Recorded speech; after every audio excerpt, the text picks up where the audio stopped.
guys, I just wanted to show you a really cool feature. We always talk about health, and one major thing is just turning off screen time in the evening.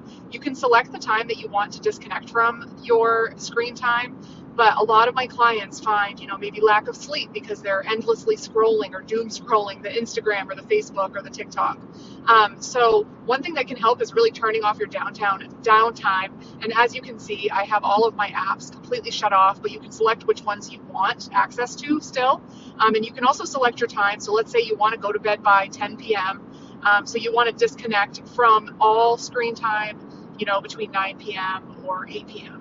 So you would go to settings for this. And again, if you have done this or you know how, great. And if you don't care about this, you can skip it. But it's kind of like a great mind blown kind of thing if you feel like you are doom scrolling or losing sleep or spending way too much time on your phone at any given point. For me personally, I love my family time. It's important to me to turn off my apps, turn off my coaching, turn off my programming, everything to spend time with family. And I set those boundaries for myself. So ask yourself what boundaries you set for yourself. So from there, you're going to go to settings in your iPhone. If you have an Android, I apologize. I don't know how you do it from there. But you are going to go to screen time, which you'll see here. And then from there, you're going to, you can click on the downtime button and you can choose your downtime.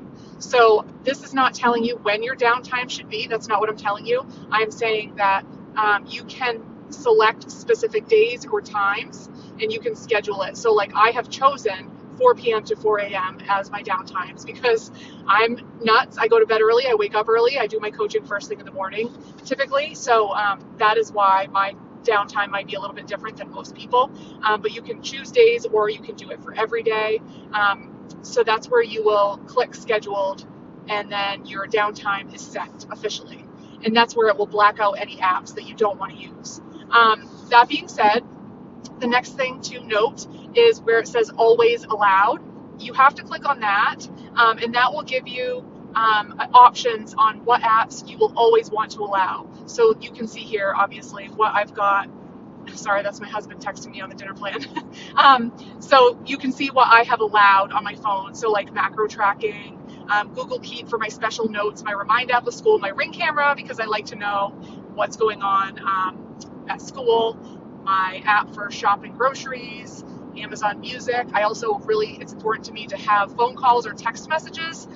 Nobody is going to text me or call me unless it's an emergency in the evening because most people that have my phone number are people that, don't message me after 4 o'clock anyway because we're all busy and they know that. And also camera, I allow my calendar. So the important apps to me that I would use. And then if you go through your rest of your apps, you can always add apps you always want to allow there that you can select those, you can change them at any time. So that is how you limit your screen time at whatever time you prefer. If you want to be more present with your family, with yourself, with your health, it's really important to do so. That's just a little hack. And the other thing I want to know is you can change your downtime at any time. But the other thing you can do, let's say I'm like, oh, I need to know, something that I posted on Instagram, somebody commented and I forgot to comment. I don't recommend doing this because you should, set your own boundaries. But if you absolutely need Instagram, you basically click on it and it will tell you you're on a time limit.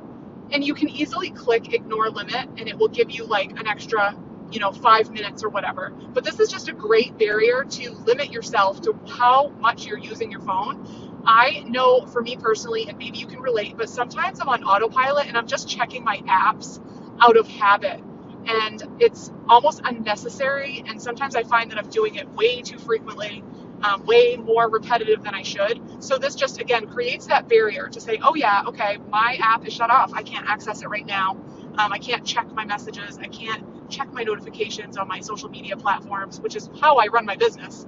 So this is just, again, a great way to set your own boundaries and limits. I hope that helps you. If it does, I would love to hear your opinion on that, or I'd love to hear your feedback. And I have a whole bunch of other different little hacks that I can use my screenshots for when it comes to either macro tracking or healthy habits. So let me know your thoughts, guys, and I hope this helps you guys with limiting your screen time and setting your own boundaries so you can be present in your own life and not on your phone all the time.